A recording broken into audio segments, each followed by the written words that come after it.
Well, I'm talking to Heather Keys, who lives in Kelang. She does have a bit of a Mississippi connection, actually. But I've just found out that she teaches in Cambodia. Now, you do this on a voluntary basis? Yes, purely voluntary. It's working for pleasure. That sounds nice. So how did it all come about? Well, my involvement came about when I was just reading the seniors newspaper in August 2008, and there was an article about the founder of the project, whose name is Padgett Sayers, and about his story and how he and his organisation, which is the Buddhist Library in Sydney, became involved with providing rainwater tanks to schools in Cambodia since 2005. He had business, he was an import-exporter, and he was in Southeast Asia quite a lot. He came across a director of a school in a village called Kampot in southern Cambodia, and the students were often away ill because they had just polluted water to drink out of the ponds. They didn't have any clean water. So when he went back to, he'd been a Buddhist for 30 years, and by the way, I'm not Buddhist, and you don't have to be Buddhist.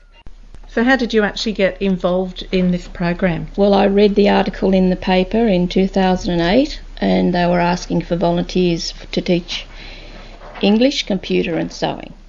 So I'd already been volunteering on a regular basis in Peru, and I hadn't been to Cambodia, so I was interested in Southeast Asia.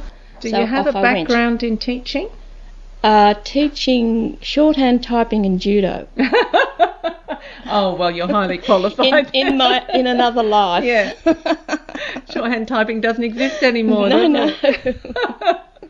Oh, that's lovely. But if you can teach, you can teach. Yes. But I don't think it's necessary to be a trained teacher to teach English as a second language. I think what you have to have is a sense of humour, not be frightened of making a fool of yourself, being able to sing badly or well, which I don't do, and just enjoy the process. I mean, I get more out of it, I think, than I give.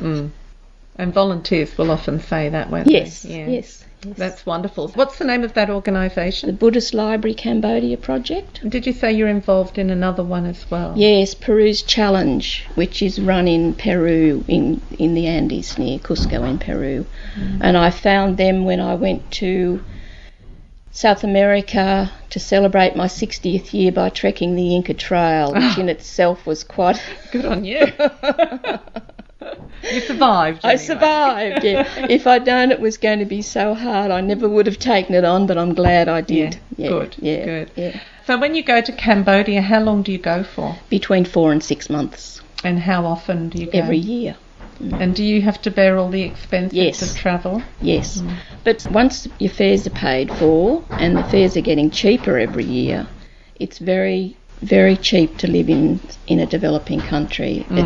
It's so cheap for Australians that it's embarrassing, because Cambodians think that my accommodation at $10 a night is too expensive. Yeah. And the banging we can hear is you're actually having solar panels put in the roof today. Yes, that's right. It's all happening. We're out this lovely sleepy little valley, but it's all happening. It is usually very quiet.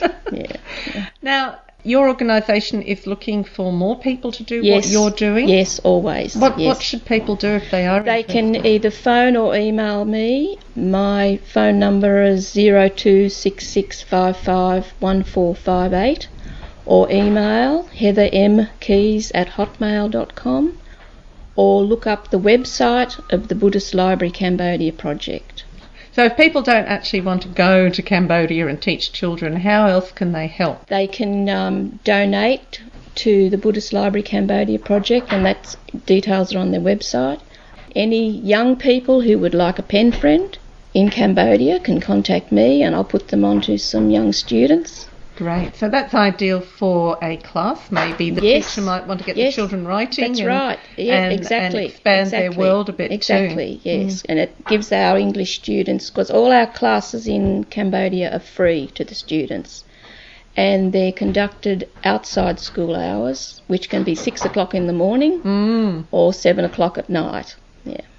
And they are very curious about people that live in other countries. So they'd love to have pen prints. Good. All right. Well, it sounds wonderful. Thank you for talking to 2MVR today, Heather. Bye-bye.